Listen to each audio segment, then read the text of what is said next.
dure environ 1500-1600 années, donc à peu près 16 siècles, et environ une quarantaine d'auteurs y aura contribué. C'est donc un livre qui aura pris 16 siècles pour être rédigé. Et je vous propose donc que nous puissions, au fil de ces 10 causeries, de ces 10 soirées, pouvoir feuilleter, parcourir, essayer d'avoir une certaine grille de lecture concernant justement qu'est-ce qui se passe actuellement. Et le support d'interprétation comme la Bible demande qu'on puisse fouiller, qu'on puisse se concentrer, qu'on puisse étudier. Effectivement, donc, la Bible même nous encourage à pouvoir fouiller, pouvoir feuilleter, pouvoir se familiariser avec les révélations qui s'y trouvent. Nous allons essayer dans un premier temps ce soir, si vous voulez bien, de circonscrire la compréhension d'une prophétie, particulièrement la prophétie dite prophétie biblique, puisque effectivement la Bible est un livre prophétique. Et je prendrai un premier texte avec vous dans la deuxième épître de Pierre, au chapitre 1er, versets 16 à 21. Nous allons considérer un moment, si vous voulez bien, ce que l'apôtre Pierre dit à ce sujet. Voilà ce que nous pouvons y lire. À partir du verset 16, ce n'est pas en effet en suivant des fables habilement conçues, autrement dit, dès le départ, on nous indique qu'on ne va pas aller dans la mythologie, dans l'imaginaire, dans les fables. Non. Ce n'est pas en effet en suivant des fables habilement conçues que nous vous avons fait connaître la puissance et l'avènement de notre Seigneur Jésus-Christ, mais c'est comme ayant vu sa majesté de nos propres yeux. On parle de la puissance de l'avènement de notre Seigneur Jésus-Christ. De quoi il s'agit? C'est un terme pour désigner le retour de Jésus-Christ.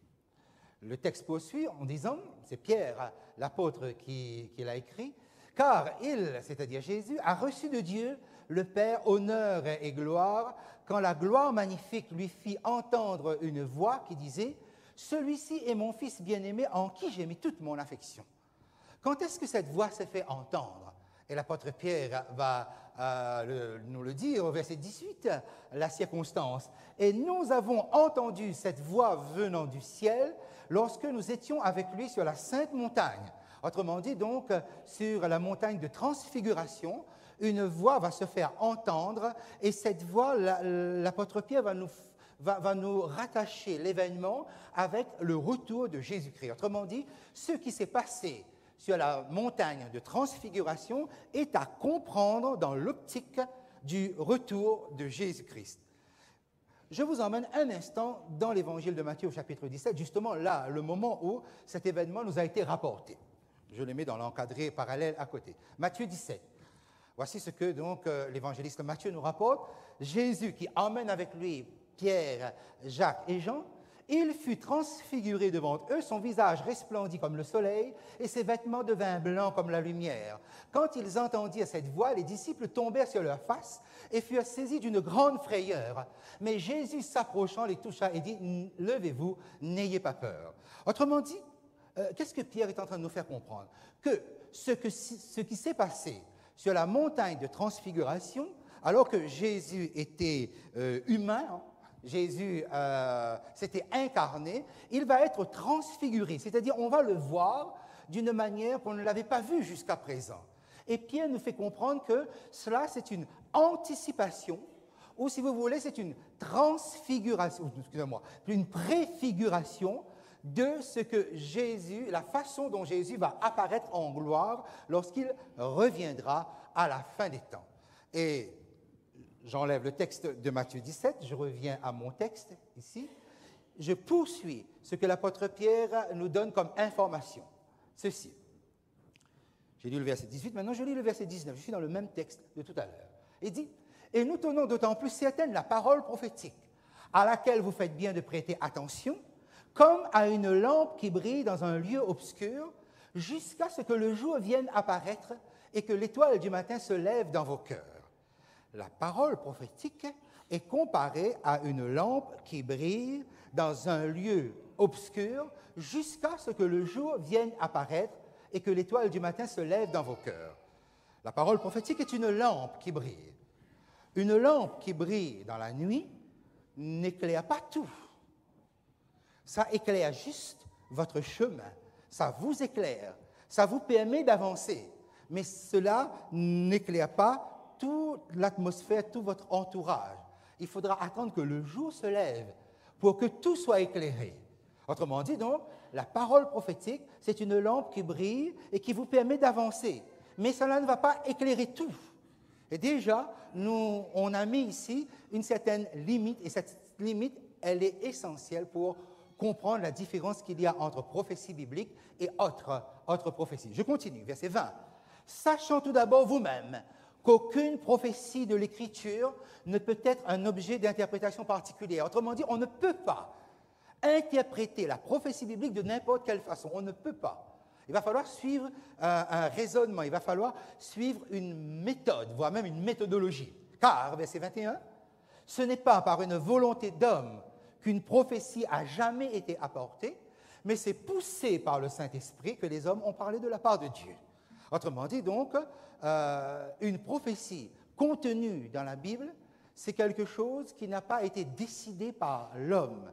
C'est le Saint-Esprit qui a poussé les hommes, et ces hommes ont parlé de la part de Dieu. Mais en quoi ce texte nous intéresse particulièrement? C'est en ceci.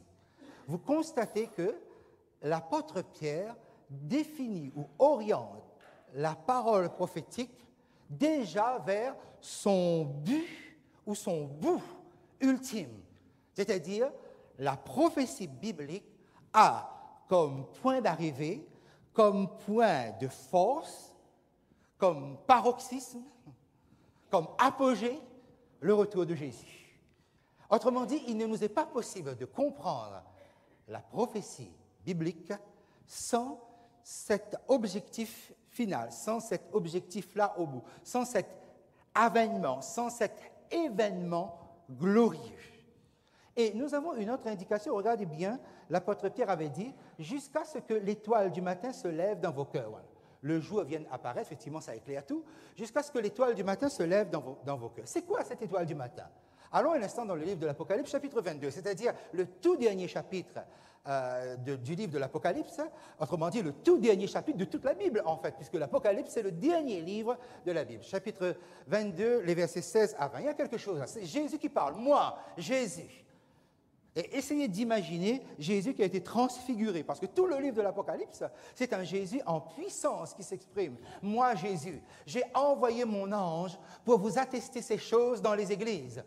Je suis le rejeton et la postérité de David, l'étoile brillante du matin. Jésus est l'étoile du matin. Mais dans quelle puissance? Dans la puissance de ce retour, ce Jésus qui revient. Et regardez comment le livre de l'Apocalypse se termine. Et l'Esprit et l'épouse. L'épouse, c'est l'Église. C'est une image symbolique pour traduire l'Église. Et l'épouse et l'Église disent « viens ». À qui on dit « viens ».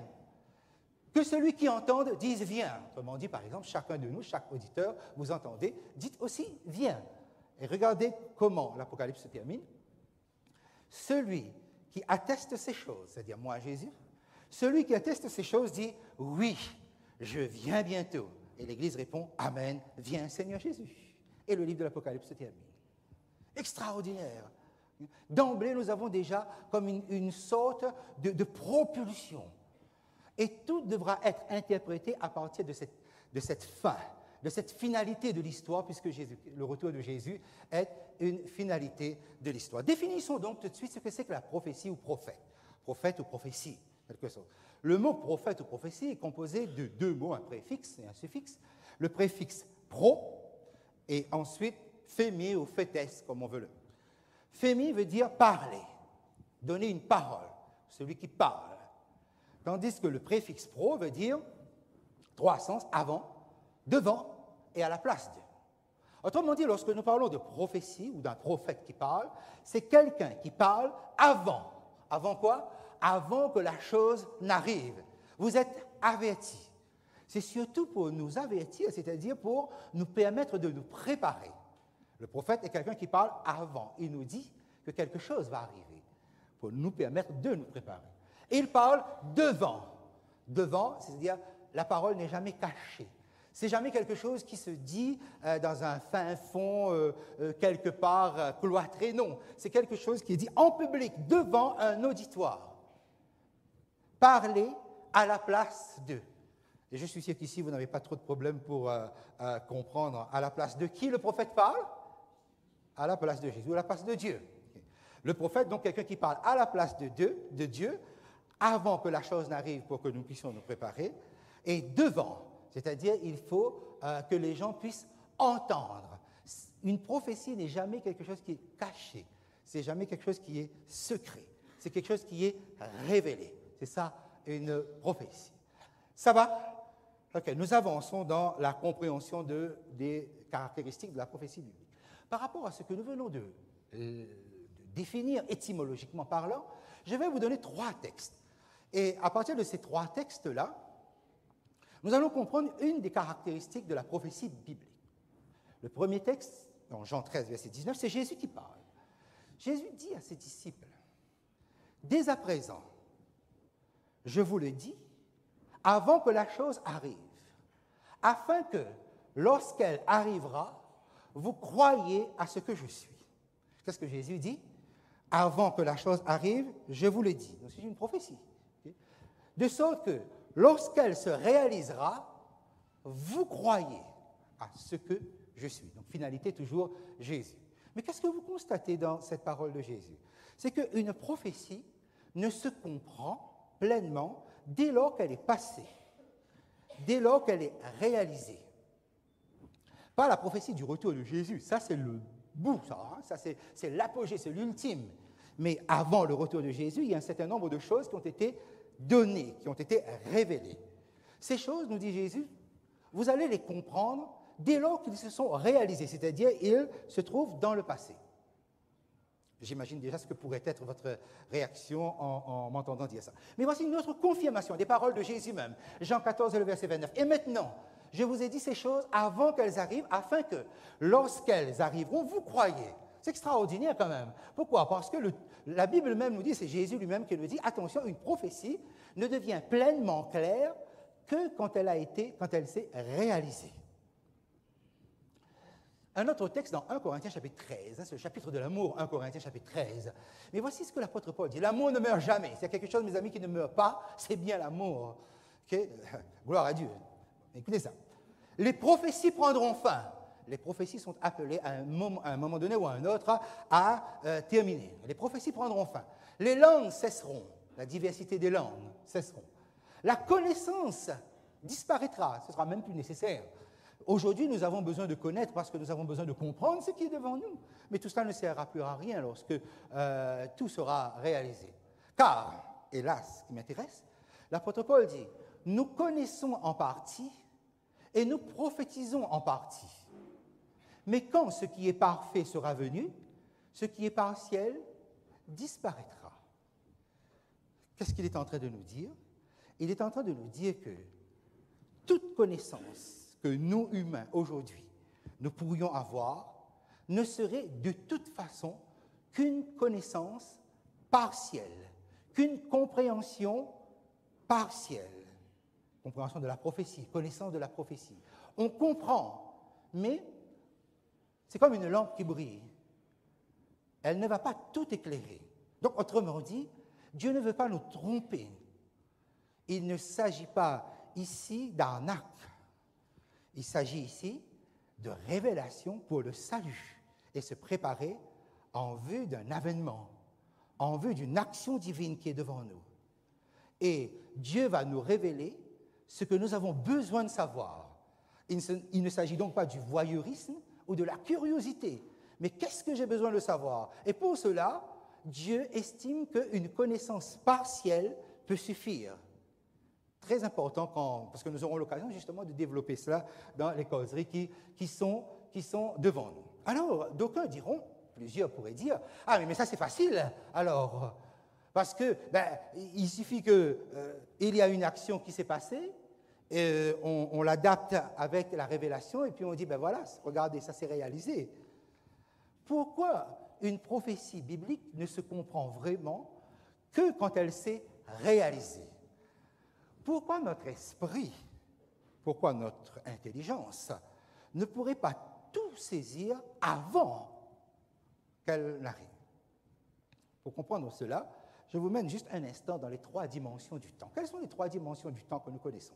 Il y a le passé, il y a le présent et il y a le futur. Qu'est-ce que vous maîtrisez dans ces 3 dimensions du temps? On va dire le passé. Est-ce que vous connaissez les choses passées? Oui, vous connaissez votre passé. Est-ce que vous connaissez votre présent? Oui, vous vivez votre présent. Est-ce que vous connaissez votre futur? Est-ce que vous savez ce qui va vous arriver demain? Non. Donc, vous connaissez votre passé, ce que vous avez fait hier, vous savez ce que vous êtes en train de faire maintenant, mais vous ne savez pas exactement qu'est-ce qui va se passer demain.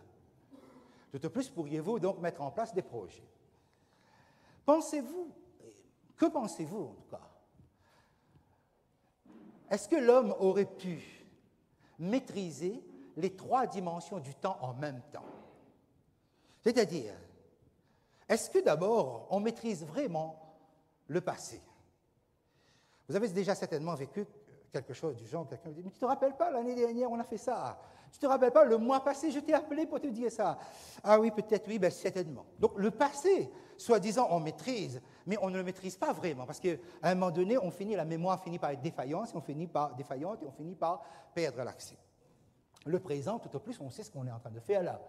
Mais remarquez bien, il va falloir un recul pour savoir vraiment qu'est-ce qui s'est passé là. Vous savez pour vous, mais vous ne savez pas qu'est-ce qui se passe ailleurs en ce moment. Il va falloir un petit peu de recul tout à l'heure, dans 1 heure, dans 2 heures, dans 3 heures. Mais d'accord, imaginons, j'en sais suffisamment sur le passé, ou le mien, et j'en sais suffisamment sur mon présent. Mais quelle aurait été ma vie si je savais exactement qu'est-ce qui allait m'arriver dans 2 heures, ce soir ou demain? C'est-à-dire si j'avais la même connaissance que la connaissance que j'ai du passé. Mes amis, ce serait infernal.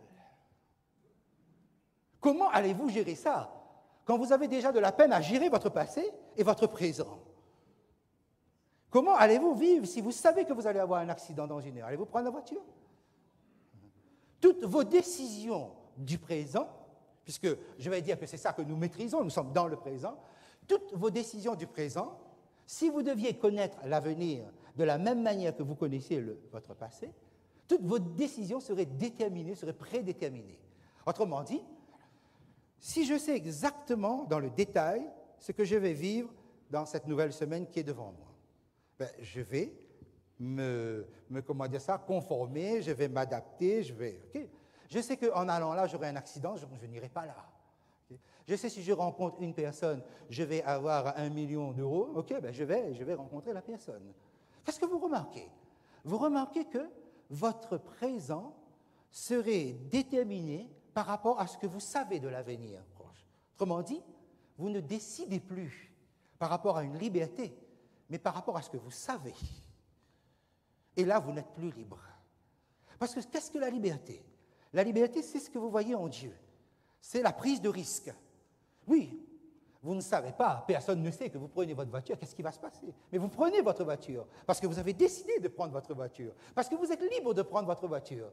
Mais dès lors que vous avez connaissance de quelque chose, vous n'êtes plus libre. Parce qu'une connaissance, ça vous rend prisonnier. Donc vous êtes obligé maintenant de prendre une décision par rapport à ce que vous savez qui va se passer. Or, Dieu n'a jamais créé l'homme avec cette nature. Dieu ne vous a jamais créé comme tel. Dieu vous a créé de sorte que, vous connaissez votre passé, vous connaissez votre présent, et le présent, c'est essentiellement des décisions. Et c'est là, certainement, la grandeur, la sagesse de Dieu. C'est ceci, c'est que en vous retirant la connaissance du futur comme lui, il l'a, il vous rend libre de construire votre avenir à partir des décisions, à partir des projets, sans crainte de ce qui pourrait se passer. Si quelque chose arrive, quelque chose arrive. Et c'est là que nous comprenons bien toute la sagesse de Dieu. C'est que l'avenir n'est pas à notre portée dans la maîtrise des choses. Tout au plus pourrions-nous maîtriser le passé. Et je le dis tout au plus, essayez de bien comprendre, parce que nous sommes ici dans la compréhension des choses. Remarquez bien, nous avons une Bible qui nous révèle le passé et qui nous parle aussi du présent, comme nous le verrons dans un instant. Nous avons une Bible qui nous parle du passé. Regardez bien le passé. Êtes-vous sûr que l'histoire du monde maîtrise le passé? Regardez le nombre de récits différents que vous avez sur le déluge, par exemple. Vous avez des textes sumériens qui vous parlent de l'épopée de Gilgamesh, et vous avez là un récit mythologique, certes, mais un récit du déluge qui est différent du récit de la Bible. Comment savoir, imaginons que vous n'adhérez pas immédiatement à ce que la Bible dit, ce que les autres disent, mais qu'est-ce qui est vrai dans tout ça? Parce que simplement l'homme ne maîtrise pas le passé, et donc il ne maîtrise pas l'histoire. Je vais vous donner un exemple. Prenons l'exemple de Madame Desbassins. Vous connaissez Madame Desbassins? Allez, ça c'est notre histoire, c'est l'histoire de la Réunion, c'est vraiment, on est ancré là-dedans. Regardez Madame Desbassins. Madame Desbassins, c'est pas si loin que ça, hein? Elle est morte en 1846, je crois à peu près. Madame Desbassins, elle habitait pas très loin de chez nous, là. Okay, Saint-Gilles-Léo, c'est à côté. Alors, la question, est-ce que Madame Desbassins était une sainte ou était une diablesse? OK. Vous voyez, déjà, même nous, nous sommes partagés là-dessus. Parce que l'histoire de la Réunion n'a pas tranché sur l'affaire. Pourquoi? Parce que nous avons des éléments qui nous disent qu'elle était une sainte, et nous avons des éléments qui nous disent, au contraire, qu'elle était une diablesse. Regardez, l'histoire est proche. Pourtant, actuellement, la Réunion et les Réunionnais se battent et débattent là-dessus pour savoir, mais qu'est-ce qu'elle était exactement? Est-ce qu'elle était une bonne femme ou elle était vraiment cette méchante femme qu'on nous décrit? Et quelquefois, le même argument est utilisé dans les deux cas. Si vous avez déjà visité le musée des Villèles, vous avez dû voir ce qu'on appelle l'hôpital des esclaves. Vous avez vu ça? Donc voilà, Madame Desbassins avait sur sa plantation un hôpital pour les esclaves. Et vous avez que ceux qui pensent qu'elle était une sainte, qui disent, regardez, cette femme-là était tellement bonne qu'il y avait un hôpital pour les esclaves. Et ceux qui pensent qu'elle était une diablesse, ils disent, regardez, elle était tellement méchante qu'il fallait un hôpital pour les esclaves. Il fallait soigner ce qu'elle battait. Au fond, finalement, c'est trop tard. On ne saura jamais la vérité. Trop tard. À moins que quelqu'un vienne et nous donne une révélation dessus. Et nous dise, voilà ce qui s'est passé. Eh bien, il faut savoir qu'avec la Bible et dans la dimension prophétique, c'est aussi qu'est-ce qui s'est passé dans l'histoire humaine. Aujourd'hui, vous avez des débats. Est-ce que l'homme est vraiment le produit d'un processus de l'évolution ou bien l'homme a été créé par Dieu? Regardez aujourd'hui. On débat là-dessus. Est-ce que nous descendons du singe, pour aller dans le résumé le plus direct, ou bien nous sortons des mains du Créateur? On a l'impression, quand on écoute les arguments des uns et des autres, qu'il y a de quoi entendre les uns et de quoi entendre les autres. Mes amis, s'il n'y a pas une révélation, il n'est pas possible de maîtriser quoi que ce soit dans toutes les dimensions du temps. Alors l'homme, il voudrait savoir exactement, avec précision, ce qui va se passer là devant nous, et c'est ce que les charlatans, c'est ce que les horoscopes, par exemple, nous proposent, et vous proposent un détail, justement, de ce qui va vous arriver. OK, quoi que je dis les horoscopes, j'aurais dû peut-être trouver autre chose, parce que c'est vrai qu'ils ne s'engagent pas trop. Hein, okay. En amour, faites plus de câlins à votre bien-aimé. OK, ça va. Il est vrai que tout le monde ne fait pas assez de câlins à son bien-aimé, donc du coup, ça va marcher. Okay? Bien. En sport, faites en santé, faites plus de sport. Okay? Et tout le monde, on sait, on ne fait pas assez de sport. Donc, tout ça, voilà, ça n'engage pas trop, non.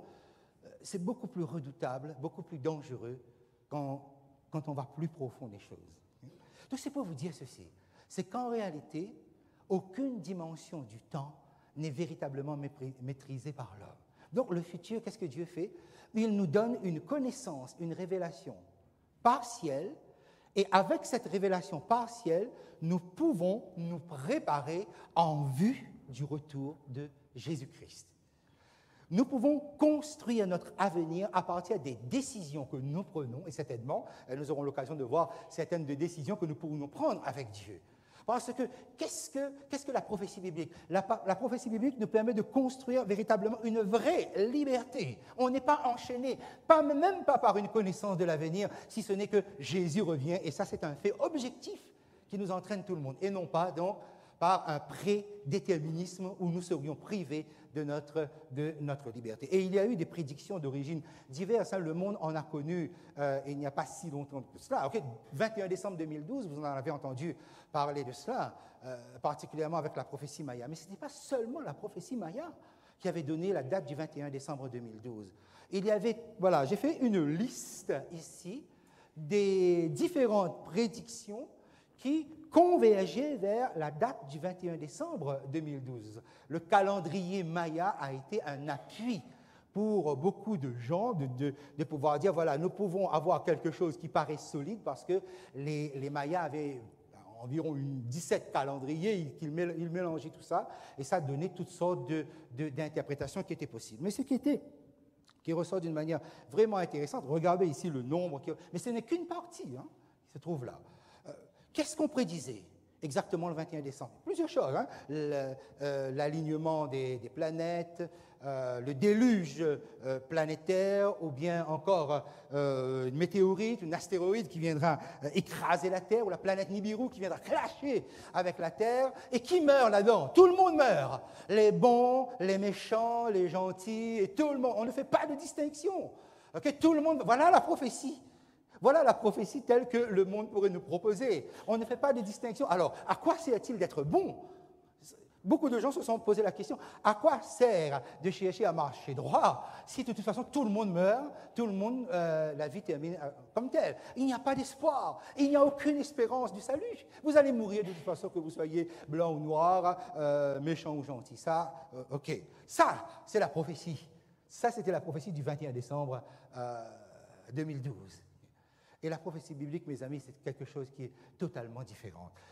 La prophétie du 21 décembre 2012, et j'en parle ici parce que ça reste quand même, c'est récent, va exploiter la peur primaire qui se trouve dans chaque individu. C'est-à-dire que les spécialistes ont remarqué que notre cerveau reptilien développe et ne demande qu'à faire ressurgir ce qu'on appelle la peur primaire. Les gens jouent sur la peur primaire. Pourquoi ça a marché? Il y avait près de 500 millions de fenêtres Internet pour la prophétie Maya, 21 décembre. 500 millions, vous pouvez imaginer un instant le tapage que cela pouvait faire sur Internet. Et ça marche. Ça marche jusqu'à ce que ça ne se réalise pas finalement. Et la Bible nous propose quoi? Non pas la peur primaire, mais la crainte de Dieu. Car la peur primaire amène les gens à craindre l'événement, la catastrophe. La crainte de Dieu, telle que cela est exprimé dans l'Apocalypse chapitre 14, verset 6 par exemple. Craignez Dieu, donnez-lui gloire. La crainte de Dieu nous amène à nous rapprocher de Dieu. C'est différent. La peur primaire nous amène à avoir peur des catastrophes qui sont prédites. La crainte, telle que la Bible l'exprime, particulièrement dans la prophétie biblique, nous amène à nous rapprocher de Dieu. Cette crainte-là, c'est comme la crainte d'un amoureux. Vous savez, quand vous êtes amoureux de quelqu'un, vous avez peur de blesser la personne. L'amour amène justement ce genre de crainte. Oui, on va le dire, on va utiliser le mot, bien que ce n'est sans doute pas le meilleur mot, mais il n'y a pas de meilleur mot ici. Okay? Voilà. C'est la crainte qui est pénétrée par l'amour. Craignez Dieu, c'est cela. C'est différent. Et mais en même temps, on se dit, voilà, il y a quelque chose qui se prépare dans l'histoire. Comment se préparer véritablement à cela? Et l'Apocalypse de Jean, permettez-moi de dire juste quelques mots là-dessus ce soir dans notre soirée d'ouverture. L'Apocalypse de Jean prend donc une dimension complètement différente. Le mot apocalypse n'a pas du tout ce sens que ça a eu dans l'évolution d'un terme, comme généralement ça a. Le mot apocalypse, calypse veut dire simplement voile, et apo, le mouvement de retirer le voile, c'est dévoiler. Autrement dit, donc révéler. Voilà pourquoi, en anglais, on dit révélation à la place de apocalypse. Mais c'est le même mot, on tire le rideau et on voit ce qui se passe à l'arrière. Juste une petite entrée, une petite incursion dans le livre de l'Apocalypse. Le livre de l'Apocalypse est un livre qui est divisé en deux parties. Vous avez une partie dite historique, ça va des chapitres 1er au chapitre 14, et une partie dite eschatologique. Le mot eschatologie veut dire les événements qui vont se dérouler à la fin des temps. Les événements qui vont se dérouler à la fin des temps. Que veut dire eschatologique? Voilà, ok? Donc, nous avons une partie historique. Attention, rappelez-vous toujours, quand nous disons historique, histoire, ce n'est pas seulement le passé, c'est le passé, le présent et l'avenir, et le futur. L'histoire englobe tout ça. Autrement dit, pour le ciel, nous sommes en train de vivre l'histoire. Nous sommes dans l'histoire de Dieu. Donc la partie 1 à 14 nous concerne. Et puis les chapitres 15 à 22 abordent particulièrement la partie dite des événements qui vont s'intensifier juste avant le retour de Jésus-Christ. Et maintenant, écoutez, l'apôtre Pierre avait dit tout à l'heure, ça peut pas, les prophéties de la Bible ne peuvent pas être l'objet d'interprétations particulières, hein, ça ne va pas dans tous les sens, ça a un objectif, donc ça a un fil conducteur. Regardez bien, mon camembert justement sur cet écran. Lorsque vous regardez la proportion, qu'est-ce que vous constatez? C'est que quand vous prenez le livre de l'Apocalypse, il y a presque 70% du livre de l'Apocalypse qui viennent de versets de l'Ancien Testament. Tandis que un petit peu plus de 30% appartiennent en propre au livre.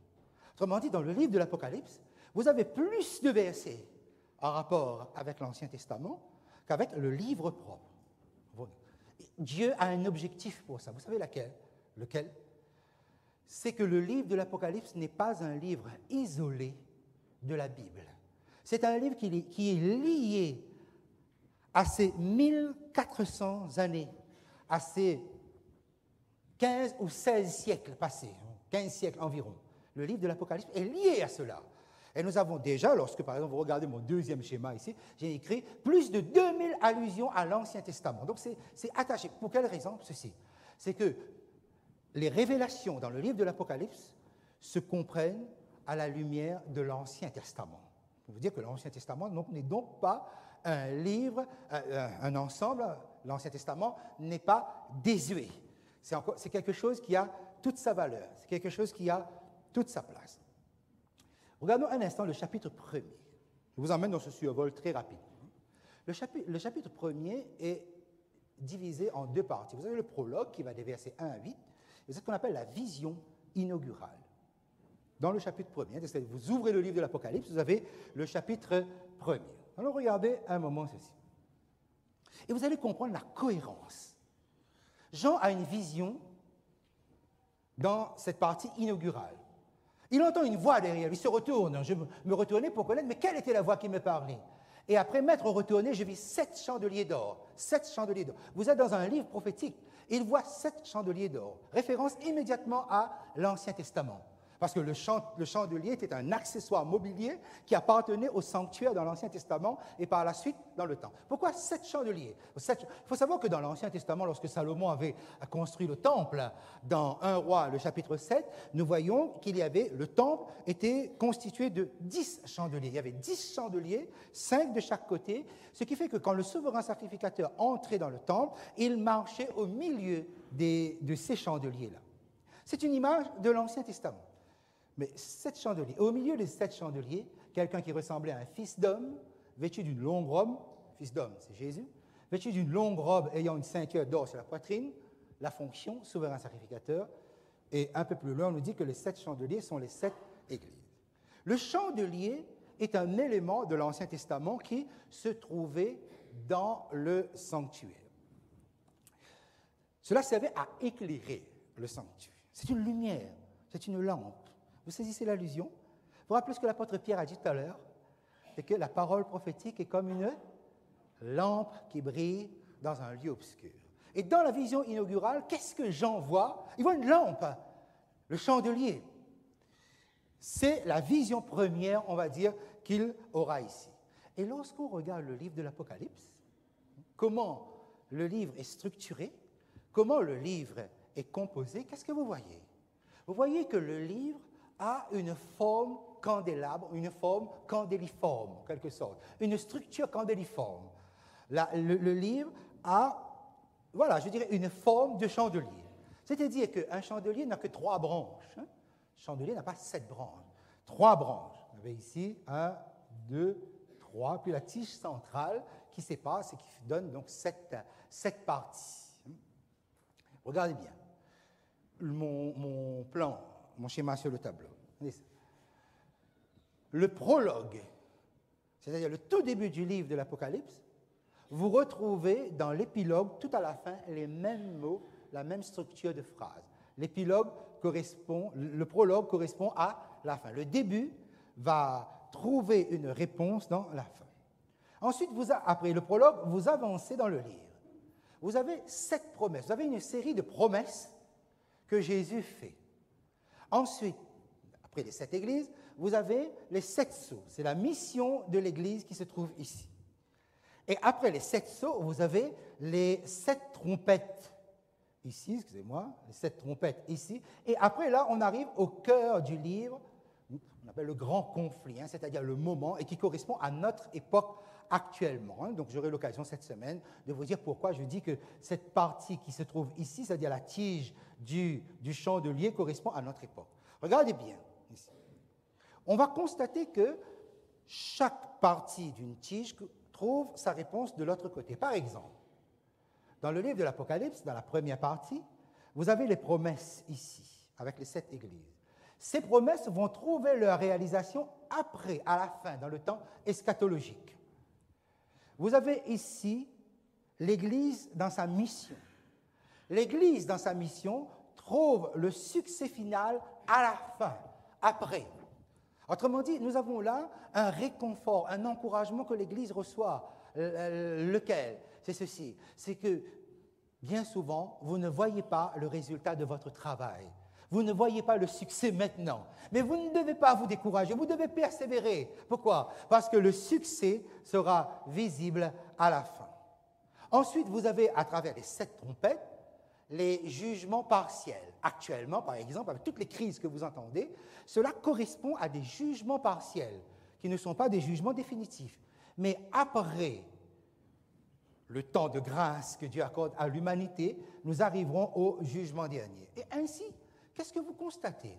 C'est que chaque partie, chaque section, chaque révélation, chaque portion de révélation du livre trouve sa réponse, trouve son corollaire de l'autre côté.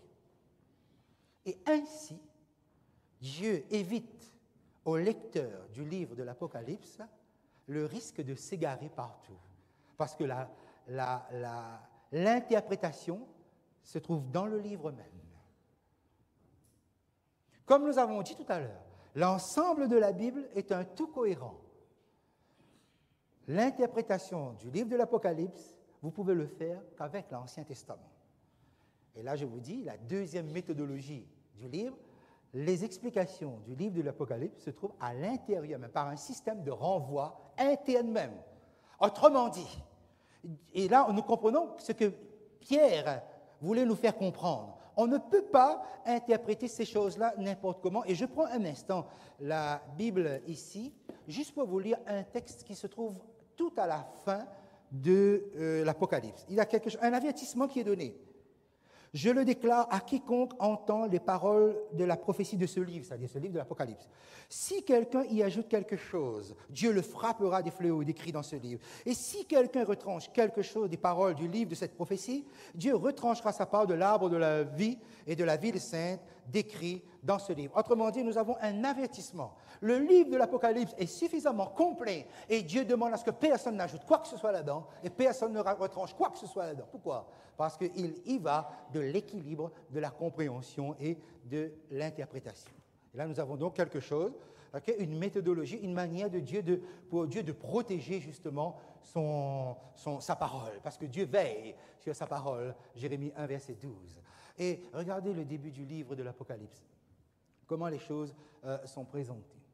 Heureux celui qui lit, et ceux qui entendent les paroles de la prophétie, et qui gardent les choses qui sont écrites, car le temps est proche. Heureux celui qui lit. C'est au singulier. Il y a une personne qui lisait, et les autres entendaient. Et ils devaient aussi observer. Est-ce que l'Apocalypse est un livre fermé? Est-ce que l'Apocalypse est un livre inaccessible? Vous avez la réponse. L'Apocalypse est un livre ouvert. Heureux celui qui lit, ceux qui entendent et ceux qui pratiquent les choses. Regardez le verset 5. De la part de Jésus-Christ, le témoin fidèle, le premier-né des morts, le prince des rois de la terre, à celui qui nous aime et qui nous a délivrés de nos péchés par son sang. C'est Jésus, lorsque Jésus est venu sur terre la première fois. C'est la première venue de Jésus. Même l'écrire si vous voulez. Verset 6. Et qui a fait de nous, lorsqu'il est parti, il a fait de nous un royaume de sacrificateurs pour Dieu son Père. À lui soit la gloire et la puissance au siècle des siècles. Amen. Quand on parle de la définition de l'Église. Qu'est-ce que l'Église? L'Église est un royaume de prêtres. L'Église est un royaume de sacrificateurs. Vous êtes tous des sacrificateurs. Vous êtes tous des prêtres. C'est ça la définition de l'Église. Verset 7. Qu'est-ce qu'il y a tout de suite? Voici, il vient avec les nuées, et tout œil le verra. même ceux qui l'ont percé, et toute tribu de la terre se lamenteront à cause de lui. Oui, amen, deuxième venue. Et qu'est-ce que nous avons entre la première venue et la deuxième venue? La définition de l'Église. L'Église est donc une institution divine entre la première venue de Jésus et la deuxième venue de Jésus. Le livre de l'Apocalypse est une révélation entre la première venue de Jésus et la deuxième venue de Jésus. Et l'Église est celle qui reçoit justement cette révélation pour tenir dans les temps difficiles entre la première venue et la deuxième venue. Et comment le livre va procéder pour essayer de nous faire comprendre? Et quelle est exactement la nature de ce livre? C'est ma dernière petite partie ici. Regardez, Jean va vivre une expérience personnelle dans cette vision inaugurale. Moi, Jean, votre frère, qui est part avec vous à la tribulation et au royaume et à la persévérance en Jésus, j'étais dans l'île de Patmos à cause de la parole de Dieu et du témoignage de Jésus. Est-ce que Jean est un personnage mythique? Est-ce que c'est un personnage mythologique? Est-ce que c'est un personnage imaginaire? Non, c'est un personnage historique. Il a existé. Est-ce que l'île de Patmos est une invention, est une île imaginaire? Non, ça existe. Il y a des guides touristiques, on peut faire des visites touristiques, ça existe. Géographiquement, ça existe. Donc nous avons ici une réalité. Verset 10. Après cette réalité que vous avez ici, je fus ravi en esprit au jour du Seigneur, et j'entendis derrière moi une voix forte comme le son d'une trompette. Qu'est-ce qui s'est passé? D'abord, ceci. C'est que Jean était dans son champ réel qui lui est familier. Il existe, il s'appelle Jean, il est chrétien, il croit au royaume à venir, il est persécuté, il est dans l'île de Patmos. Tout ça est réel, tout ça est réel. C'est son histoire. Qu'est-ce qui va se passer? Dieu va le déporter. Il va être transporté. Il va être télétransporté. Mais non pas dans un champ imaginaire, mais dans un autre champ réel, dans lequel il n'est pas familier.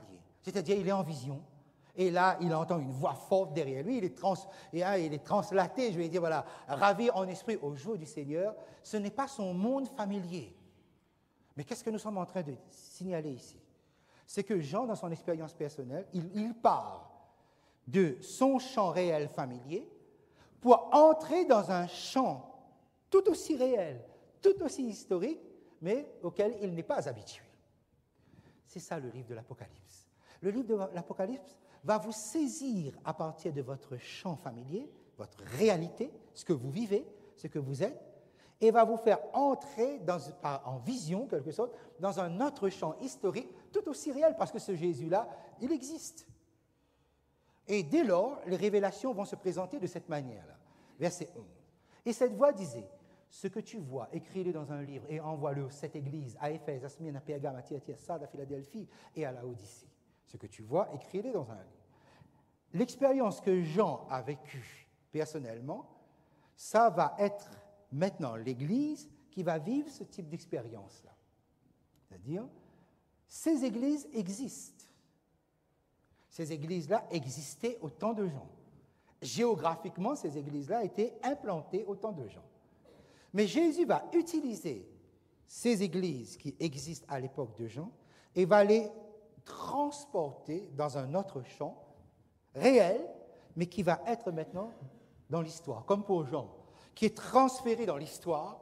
Les églises vont être maintenant utilisées par Jésus pour donner une révélation, pour traduire une autre réalité. Et ça, ni Jean, ni les églises à l'époque étaient familiers avec ça. Regardez, j'ai mis une carte ici, la carte de l'Asie mineure, et vous avez ici l'île de Patmos qui est là, et ce que j'ai mis en croix rouge ici, ce sont ces églises, les 7 églises que j'ai citées ici. Remarquez qu'il y avait d'autres églises qui étaient là, Hiérapolis, Colosse, Magnésie, etc. Non, Jésus a choisi, a sélectionné 7 églises, et ces 7 églises-là, on va les prendre comme support, on va l'étaler dans le temps, on va les transporter, et on va donner maintenant une lettre à chacune de ces églises. Et ce qui fait que, de la première venue de Jésus à sa deuxième venue, les 7 lettres aux églises vont concerner les différentes étapes. Dieu va découper l'histoire entre la première venue de Jésus et la deuxième venue en 7 tranches. Et les églises, l'Église, à chaque époque, va recevoir de la part de Jésus un message. Autrement dit, donc, avec ce que nous avons ici, le livre de l'Apocalypse reste un livre d'actualité en 2014. Pourquoi? Parce que tant que Jésus n'est pas revenu, il y a donc là-dedans un message qui concerne notre époque. Et quel est ce message? Mais constatez bien, lorsque Jean a vu cette vision, je tombais à ses pieds comme moi, il posa sa main droite sur moi en disant « Ne crains point ». Il a vu un Jésus transfiguré, exactement comme sur la montagne de transfiguration. Et vous avez la même réaction. Quand Jésus est tout de gloire, son enfant tombe à ses pieds. On ne peut pas soutenir l'éclat de la gloire de Jésus. On tombe, il va falloir que Jésus vienne, pose la main droite, ne crains pas. C'est ce qu'il a fait sur la montagne de transfiguration, c'est exactement la même chose ici. Il posa sa main droite sur moi en disant « Ne crains pas ». Mes amis, je vous dis une chose, Jésus revient. Jésus revient. De quelle manière? Les fêtes de Noël et les fêtes de Pâques nous ont habitués à un Jésus selon une certaine iconographie, une certaine image. Un Jésus faible, petit enfant dans un berceau, ou un Jésus qui s'est rendu faible sur la croix. La vision du livre de l'Apocalypse d'un Jésus qui revient terrasse tout humain. Et on tombe. On ne soutient pas. Et le livre de l'Apocalypse, chapitre 6, justement, fait ressortir que des gens vont dire aux montagnes, aux rochers, tombez sur nous, cachez-nous de la colère de celui qui est là, assis sur le trône, la colère de l'agneau, parce qu'on n'arrive pas à supporter cela. Mes amis, ce Jésus que Jean a vu, ce Jésus que Pierre, Jacques et Jean, par anticipation, avaient vu sur la montagne de transfiguration, est un Jésus redoutable, est un Jésus qu'on ne connaît pas. Un Jésus qu'il nous va falloir nous familiariser avec. Mais se familiariser avec Jésus, mes amis, c'est extraordinaire. Tout le livre de l'Apocalypse est une exaltation puissante de la personne de Jésus. Dans le ciel, ils n'ont de Dieu que pour Jésus. Dès que Jésus arrive, dès que le Fils arrive, le ciel se lève et se lance dans une exclamation extraordinaire de ce Jésus en tant que créateur et de ce Jésus en tant que rédempteur. Et la terre devra bientôt pousser aussi un cri comme tel, parce qu'il va falloir restituer à Jésus l'honneur, la gloire qui lui revient. Mais beaucoup tomberont. Il faudra que la main droite de Jésus puisse justement nous relever. Et c'est ça le livre de l'Apocalypse. Parce que c'est un livre qui est lié à l'ensemble de la Bible. Et quand vous prenez la Bible, vous avez une image extraordinaire qui nous est tracée. Tous les livres de la Bible, sans exception, tous les livres de la Bible, sans exception, nous tracent un tableau de Jésus extraordinaire, ne se départ pas de cette vision de Jésus. Vous savez, dans le livre de la Genèse, Jésus est le libérateur. Jésus est la postérité vainqueur. Dans le livre de l'Exode, il est présenté comme le libérateur. Dans le livre des Nombres, il est présenté comme l'étoile et le sceptre. Dans Deutéronome, il est le roc. Dans Job, il est le rédempteur. Dans les psaumes, il est le grand berger. Dans les proverbes, il est le bien-aimé. Dans Ésaïe, il est appelé le merveilleux, l'admirable, conseiller, Dieu puissant, prince de la paix, extraordinaire. Dans Jérémie, Jésus est notre justice. Dans Zacharie, il est le serviteur Messie. Dans Michée, il est celui qui marche devant l'Éternel d'éternité en éternité. Dans Malachie, il est le messager de l'Alliance. Il est le soleil de la justice. Et vous pouvez prendre comme ça, livre après livre, vous verrez toujours Jésus exalté. Prenez le Nouveau Testament, par exemple. Dans Matthieu, il est le Sauveur. Dans Marc, il est le Fils de l'homme. Dans Luc, il est le grand médecin. Dans Jean, il est la parole qui est faite chair. Dans Actes, il est le seul sang par lequel toutes les nations sont sorties sur la surface de cette terre. Juge et juste juge, il est le Seigneur de tous. Dans Philippiens, il est celui devant qui un jour tous les genoux fléchiront et confesseront que Jésus-Christ est Seigneur à la gloire de Dieu. Dans Thessaloniciens, il est celui qui un jour descendra du ciel au son de la trompette de Dieu et les morts en Christ ressusciteront, nous dit le texte extraordinaire. Dans Hébreux, il est le grand prêtre qui intercède, qui compatit à nos faiblesses. Il a été tenté comme nous en toutes choses sans commettre de péché. Il est saint, il est innocent, il est sans tache, il est séparé des pécheurs, il est plus élevé que tous. dans Jude. Il est celui qui peut nous préserver de la chute et est capable de nous présenter sans tache devant la gloire. Et dans le livre de l'Apocalypse, Jean dans l'île de Patmos a dit « Mais je l'ai vu, celui qui a été élevé au plus haut, roi des rois, seigneur des seigneurs. Il est l'alpha, il est l'oméga, il est l'amen, il est l'agneau, il est le lion de la tribu de Juda. » Mais Jésus est le sceau de la perfection. Jésus est le sceau même de la révélation. Extraordinaire. Et mes amis, je vous propose que pendant ces soirées, nous puissions justement comprendre cette même révélation en apothéose et comprendre le temps où nous vivons en rapport avec ce grand événement qui est devant nous. Et je voudrais inviter Sabine à venir. Je voudrais que Sabine puisse, après cette présentation que nous avons faite ce soir sur Jésus, comprendre et réfléchir sur la bonté de Dieu. La bonté de Dieu s'exprime en ce Jésus-là. Et loin d'avoir peur, et loin de susciter